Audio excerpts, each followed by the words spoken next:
If there is one leg exercise that combines stability with strength, control and flexibility, it would be the pistol squat if there wasn't a better one, the dragon squat. Not only does it demonstrate mastery in all of those aspects when it comes to your leg musculature, but also looks cool as hell. So if you're looking for one single leg exercise that basically combines all of the major training aspects, you've come to the right place, because today we're going to check out the dragon squat. Now, the three most important things we need to work on to perfect our dragon squat is number 1, posterior chain flexibility. Number 2, quad and hip flexor strength.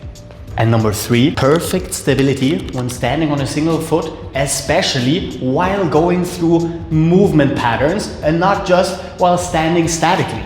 So let's break this down step by step and go through preliminary as well as supplementary exercises that are going to make your dragon squat absolutely perfect. Now, our very first exercise, very easy to replicate. While sitting down, we're going to cross over with one leg right across the other one, pull it in as far as we can, lower our upper body onto our elbow, and all we need to do from here is the extended leg elevated from the floor, flexing our adductors and the insides of our thighs, keeping our extended leg completely flexed in our quads before we lay down all the way and repeat again. Now, for most people, if you're just starting out, you're gonna have a very short range of motion, if at all, and over time you should be able to elevate more and more using only your adductor strength. Very important tip with this exercise: many people will start cramping even just after a handful of repetitions, so be careful, take your time, slow it down, just do a handful of repetitions. And if you are cramping, what is really helpful is moving into an adductor stretch, lengthening without flexing the muscle, letting loose before we move on to the next set of repetitions. For our next exercise, we're going to have to switch starting positions into a deep squat to one of the exercises I add to pretty much all of the core workouts we do. Extension forward, like so, but then also moving into extension backwards, like so. Because this position here is going to be one of our major exercises when working on our dragon squat. Reversing, requiring a lot of anterior chain strength, which is going to be very helpful once we move on to the actual exercise.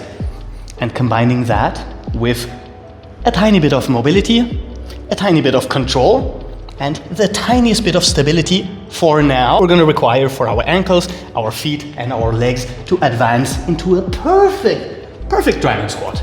Extend forward, flexing our entire anterior chain, extending backwards, adding flexibility to our posterior chain. And once you've done a handful of repetitions, you're going to move into grabbing your toes and moving your upper body as close to the ground as possible to have the tiniest bit of posterior chain stretch that we're going to require for our dragon squat. Because from here we can start simulating a dragon squat with very short movement patterns, so we can start working on the stability, the mobility and the strength necessary to go through this movement pattern, but most importantly the coordination, without having already mastered all of those aspects until we get there, which means that over time you will start increasing your range of motion, going lower and lower, and start adding the posterior chain flexibility by touching your toes.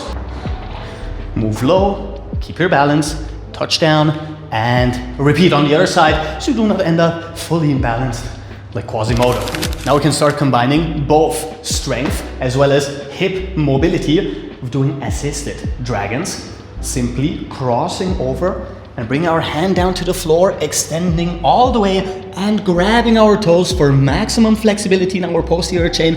And from here, we're gonna reverse, step up, carefully. I wanna go through a full range of motion, carefully, slowly, on both sides. As much control as we can muster, as long a range of motion as we can go through.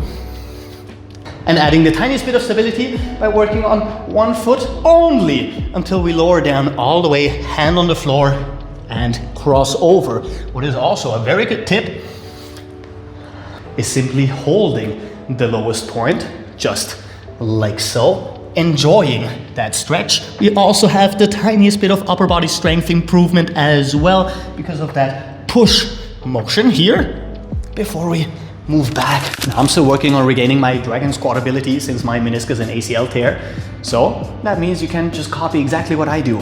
2 times a week, 20 minutes, go through the preliminary exercises for a handful of repetitions between 6 and 10 for 2 sets. Each of those exercises, take 1 or 2 minutes as a break between every single set. And once you're done with all of these exercises, you can try out the dragon squat itself just a handful of times. See how you're progressing. And if you can keep that up twice a week for 20 to 30 minutes, that's it.